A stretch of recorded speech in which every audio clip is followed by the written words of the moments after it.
But when the president has said his say, before that day was over, had already gone back to the Oval Office and began to sign some executive orders.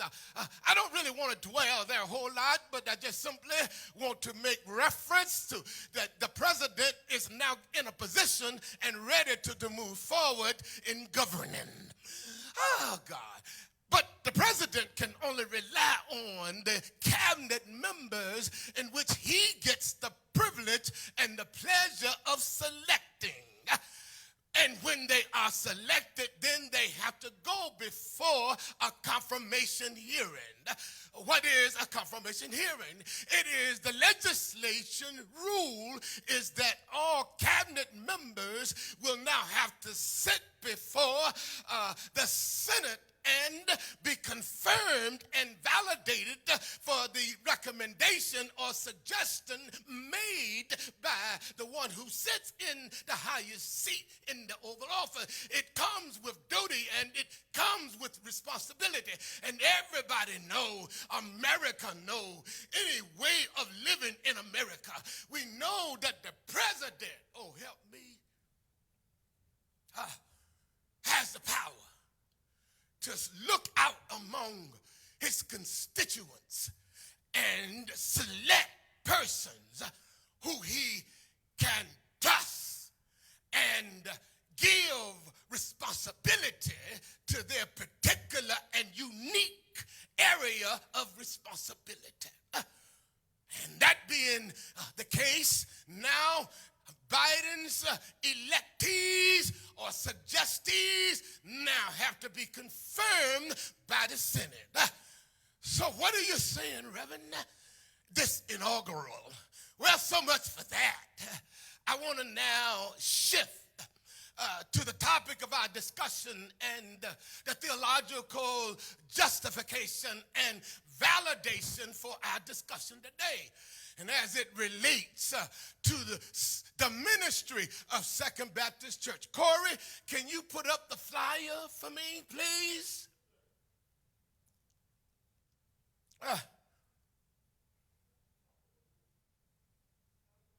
Yeah, I think if this is Second Baptist Church installation, then you want to ask the question, well, who's being installed, Reverend? What is that about? To make it real and to make it practical, I just want to be able to come to you and put it in the most simplest form and term about why it is that we do what we do. So while it is yet being provided, I just want you to go with me, walk with me, hang on in there. I'm just learning how to settle down a little bit. I think from the onset, you know how the enemy comes to kill, steal, and destroy. Yeah, I know. He's mad. He don't like what's going on around here. And might I add that whatever you do in the kingdom of God, whatever you do, the enemy is always trying to stunt your growth, always trying to thwart your direction, always trying to reduce your power and effectiveness in the kingdom of God. Corey, I'm going to move.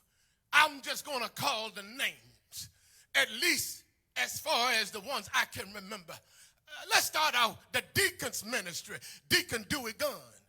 The deaconess ministry, Deaconess Cardella Fisher. The trustee ministry, Trustee Pam Woody Eaton.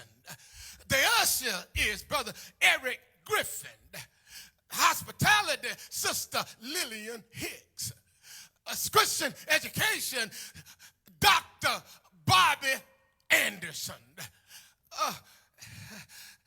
Ministry heads, Sister Senator Johnson. Greeters ministry, Sister Dallas Brooks. Missionary, Deacon Clinton Cole. There it is. I don't know how you see it on your screen. Yeah, I'm glad, Corey, you got it up on the screen. But I want to leave this part of my illustration for the sake of declaration. Yeah, for the moment in presentation. The last part on that slide that now is deacons in training. What do you mean, Reverend? I want to call the name. One, Emmanuel Fontenot. The second one is Joel John. Yeah. The third one is Brother Harvey Jones Jr. And the fourth one is Dr. Joseph Wilkins. I just thought since we are installing members in the Second Baptist Church, these new officers, some are new and some have been serving for a while. Thank you, Corey. But there comes a time when we do the right thing, and this is not to be showy. This is not to inflate anybody's ego. This is merely sacred respect, sacred in that what we do in ministry, that there is a reason why we do what we do. And as much as the Lord has laid it on this preacher, I always seek to try and find biblical validation for what we do. It was in this context that Moses decided to go home and have a conversation with his father-in-law. And yet while Moses even yet still sometimes take a reprieve from ministry, that somehow wherever you go or whatever you do, you're going to have to do ministry. You're going to have to exercise ministry. You are doing ministry sometime when you least expect it. Ministry is ongoing. Ministry is 24/7. What are you saying, Reverend?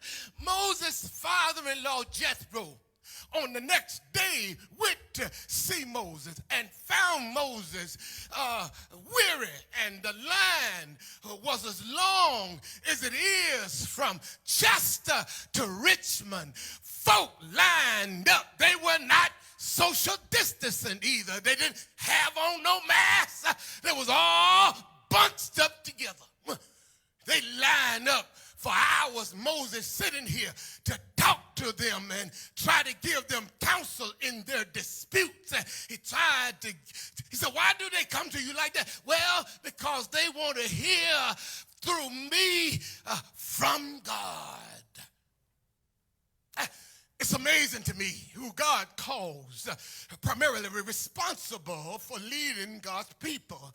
And no matter at what level the ministry grows, that the particular congregation, the sheep and pastor exists. And here Moses, God uses him to lead. Jethro said, son,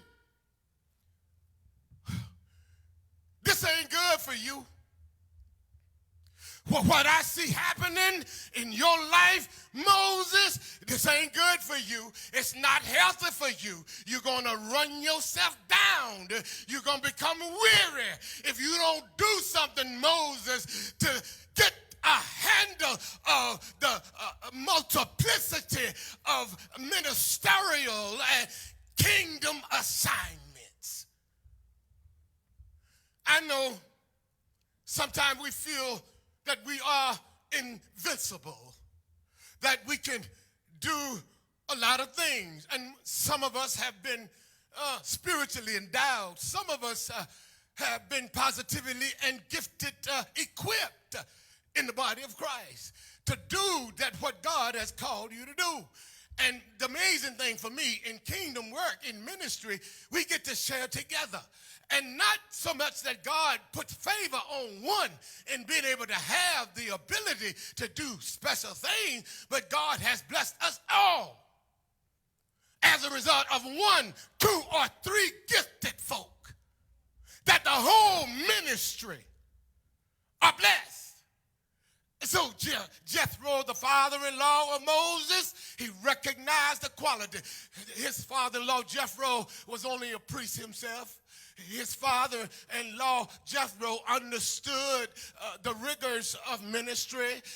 The father of Moses, father-in-law Moses, recognized that he see a pattern forming in his son-in-law's life. And until his son get a handle of himself and dealing with God's people, you're going to become weary. While Isaiah says, but they that wait upon the Lord, he shall renew their strength. They will mount up with wings as eagles. They will run and not be weary, walk and not faint. So Moses, you got to do something. And then Jethro said, well, look, why don't you look among yourselves? Y'all got to get this. God and Moses talking. God said, Moses, look out among the multitude and find men who are honest, men who seem to have a good reputation, men who don't mind saying to humanity, male or female, gender, that I love you, or I am concerned about you. I love you. I'm interested in your well-being. I care about you. Not only do I see you with my physical eyes, but I see you whole in my spiritual eyes.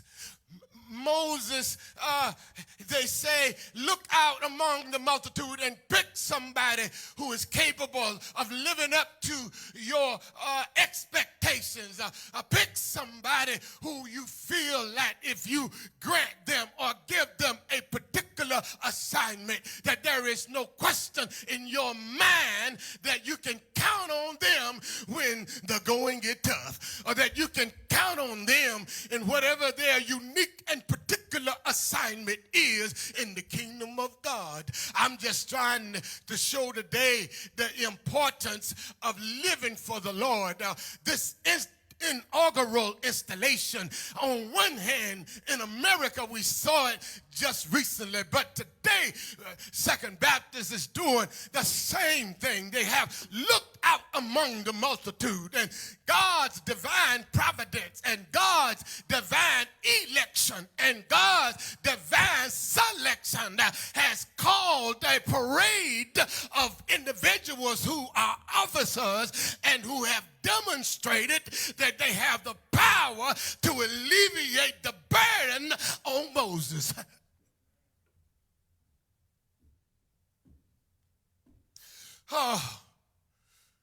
This inaugural act of installation is contingent upon the ability to delegate and cooperate.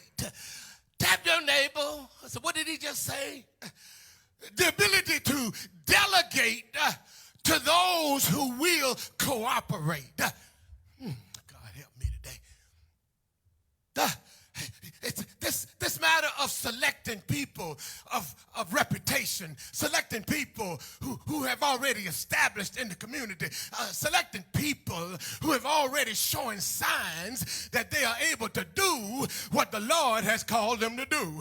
I thought about in the book of Acts when the Lord told the apostles, he says, look among you, look among your ministry, look among your congregation, and you pick 3 men or men who have and who are full of the Holy Ghost. Look for men who have a good reputation. Look for men who has an honest rapport. Look for men who don't mind getting their hands dirty. Look for men that would feed the hungry.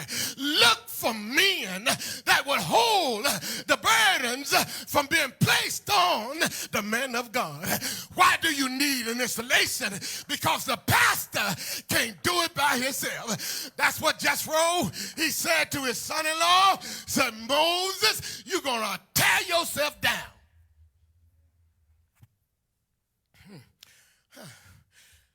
Thank you, Lord. I love myself. I love my wife. I love my family. I love my ministry. I'm sold out.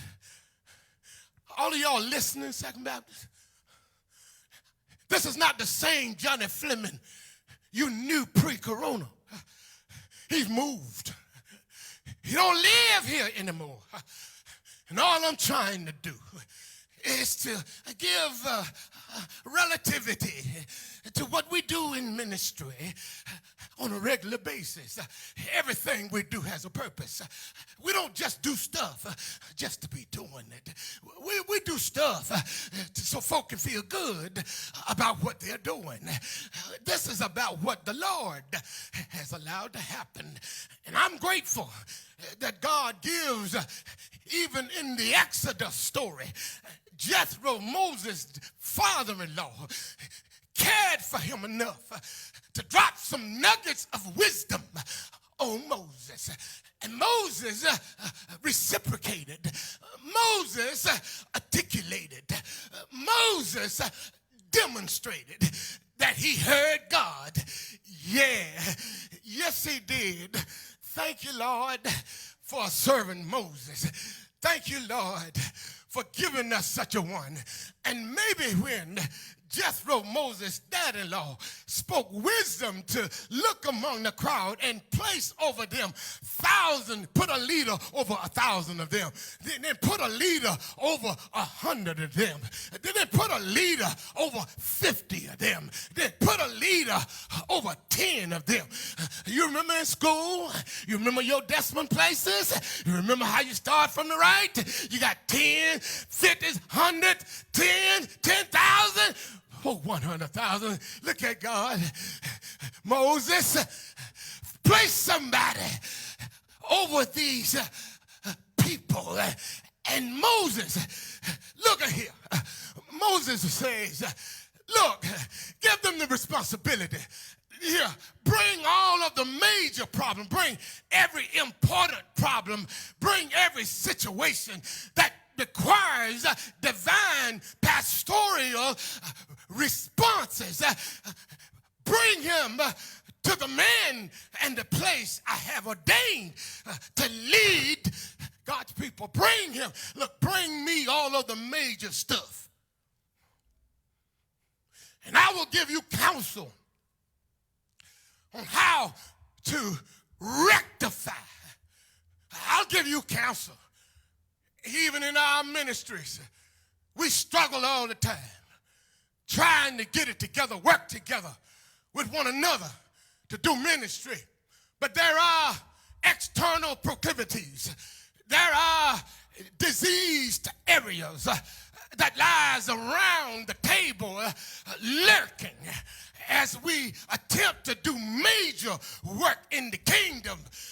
The enemy wants to get us confused and thrust us into the stuff that is minor.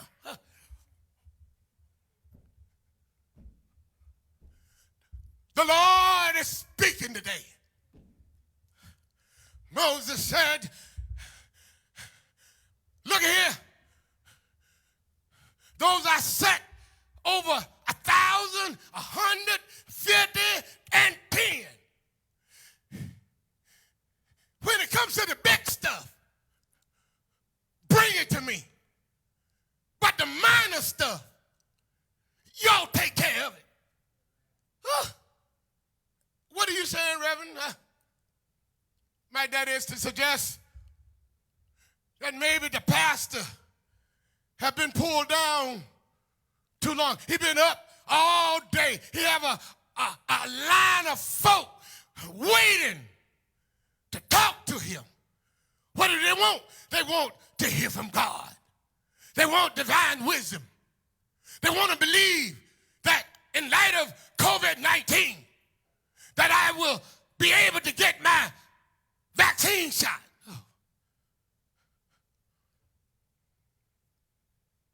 God is good. And now, because God is still showcasing his glory, I'm glad that the Lord, he knows what it means to delegate and coordinate and cooperate, because this vessel, one man can't do it by themselves. And that's why I believe that the Lord has brought us here today. All of the names that have been read in your hearing, all of the ones who will step up in the year of 2020, they have already received a letter of welcoming them, a letter to accept your position of leadership. But I stopped by to justify why we have this moment. This moment, in my opinion, was born out of what Jethro said to his son-in-law Moses. And Moses received the instruction from his daddy-in-law, and how he placed them 1,000. He placed one over 1,000. He placed one over 100. He placed one over 50. He placed one over 10. You see, Lord, this is organization. This is infrastructure. This is for us to bear the weight. And I'm glad over the 27 years in ministry here at Second Baptist Church, I'm glad. Yeah, there are those, I can unequivocally say, there are those, I trust them. There are those who have proven time after time again. And I'm glad that this inaugural installation, it is important. Yeah. Why is it important? Because the Lord, he's provided help in the kingdom of God. And I stopped by to say to those who are being installed today, you heard the deacon that's over that ministry, the trustee that's over that ministry, the deaconess that's over that ministry, the ushers that's over that ministry, Corey Brown that's over the media ministry, Brenda and Barry White, they're over the website ministry. Yeah, and there's some other functions that's going on. I said, Joyce, our secretary, she holds it down. Yeah, she creates all the correspondence for this ministry. And when you hit the email off of the website, the email, it comes to Joyce, our Second Baptist church secretary. But yeah, there's some more officers that's being installed today. This inaugural installation. Yeah, can I go? Yeah, Senator Johnson. Oh yeah, Stacy. Yeah. Ain't we going? Yeah, we gotta go. But I'm glad today that we can celebrate what the Lord have done. Want to do it, but when we have a problem, you go to your ward deacon. When you have a problem, go to your ministry leader. When you have a problem and it can be resolved, let your leader handle the problem. But I say to the officers, I love you. I say to the officers, hello, and I receive you. Let's get busy in the year 2021, because because eyes have not seen, nor have ears heard all that the Lord has in store for this ministry. I'm excited, and I hope you are. Won't he do it? Yes, he will. I gotta say, yeah, I'm getting ready to go now, but the Lord, he's real good. Yeah, he woke me up this morning. He started me, oh Lord, on my way. Won't he do it? Oh, yes, he will. The Lord, he's been so good. He made a way out of no way. And that's why my baby son, on the other day he came, he remembered that his daddy said. What did his daddy say? His daddy, he said, you don't know like I know what the Lord has done for me. You don't know what the Lord has done for me. Well, what did he do, Reverend? He woke me up this morning. He started me on my way. What else did he do? The Lord, he gave me joy. This joy that I have, the world didn't give it to me. And the world can't take it away. I'm excited about the ministry of Second Baptist Church. Yeah, yeah. I'm glad in this act of installation. Yeah, let's go take the hill.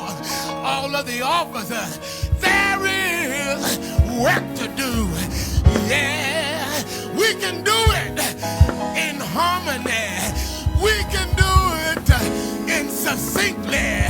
We can do it because we love one another.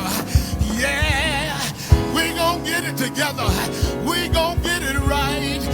Yeah, if I had to go down, we gonna get it right. Yeah, Lord. Yeah, Lord. I know it's all right. I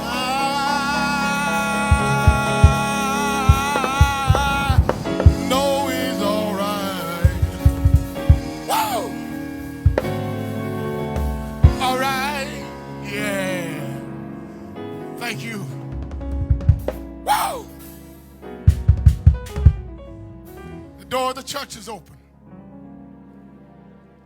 You're here today and you don't know Jesus. Get to know him today. Don't let this moment pass you by. Let's celebrate Jesus. I want to say congratulations to all of the officers and deacons in training as we walk in the year 2021. I see great promises emanating and evolving from the hallowed halls and holy sanctuary and the holy campus of Second Baptist Church here in Chester. I might as well go and tell you, you've been following Johnnie Fleming on Facebook Live. It won't be long now. You're going to be following Second Baptist Church Chester. The new name, the new website for Second Baptist. Facebook website. Facebook. Gonna have our name. You've been running Johnnie Fleming since the shutdown. We had to run whatever we could. But now the Lord is blessing us. Woo! We're gonna get it together. I've never been so exuberant and excited about the ministry of Second Baptist Church. I need to hear my song right now in the name of Jesus. The door of the church is open. If you're not saved, hit us up. Facebook, tweet us, text, holler at your boy. Praise God for the word.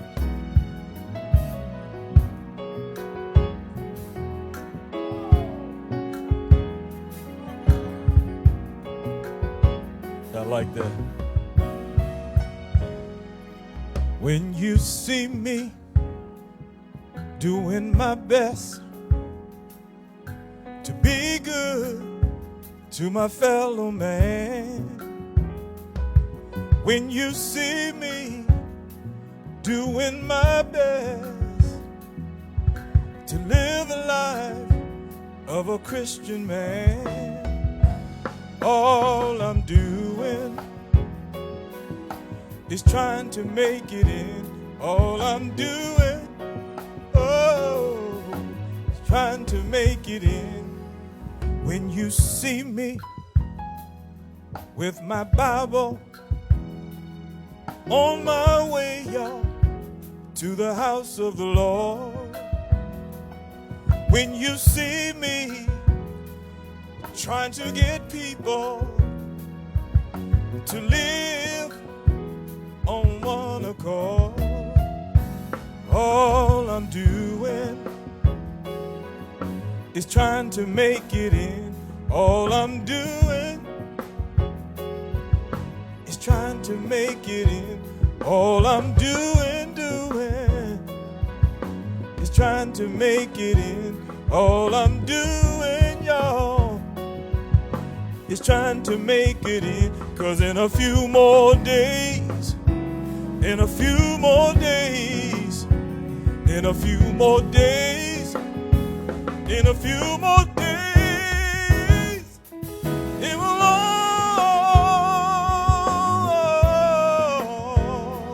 be over. I know it will, y'all. It will all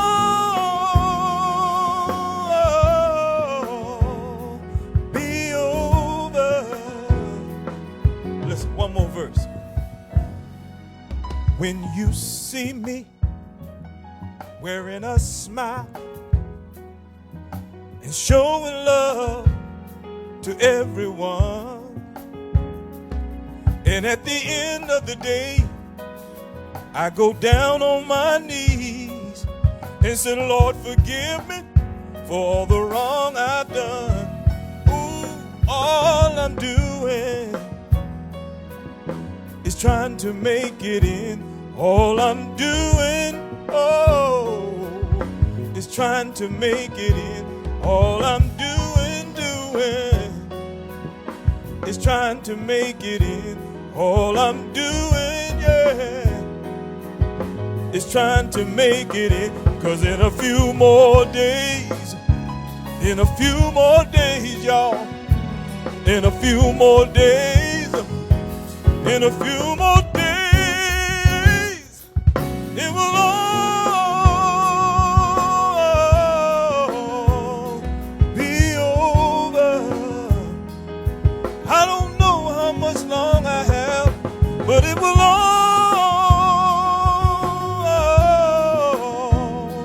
be over.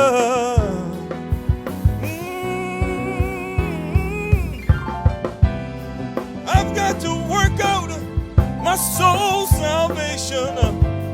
I'm sending up my timber every day. It will all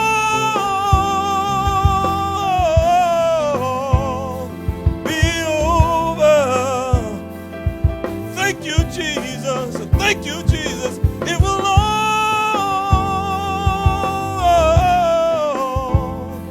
be over. Oh, yeah. Can I testify? Listen. I gotta keep on walking right. I gotta keep on talking right. I gotta keep on living right. I gotta keep on giving right. I gotta keep on walking right. I gotta keep on talking right. I gotta keep on living right. I gotta keep on giving right. Second Baptist, keep on walking right. Keep on talking right. Keep on living right. And keep on giving right. Because after a while, it'll all be over. But we have a home not made by hand. God bless you. God bless you.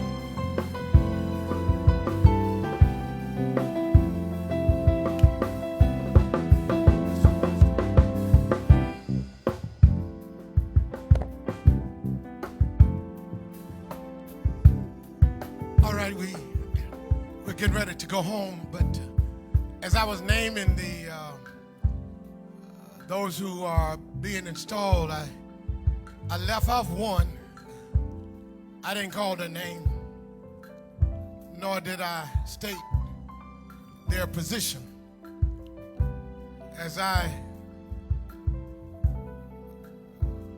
recapitulate, the name I inadvertently left off,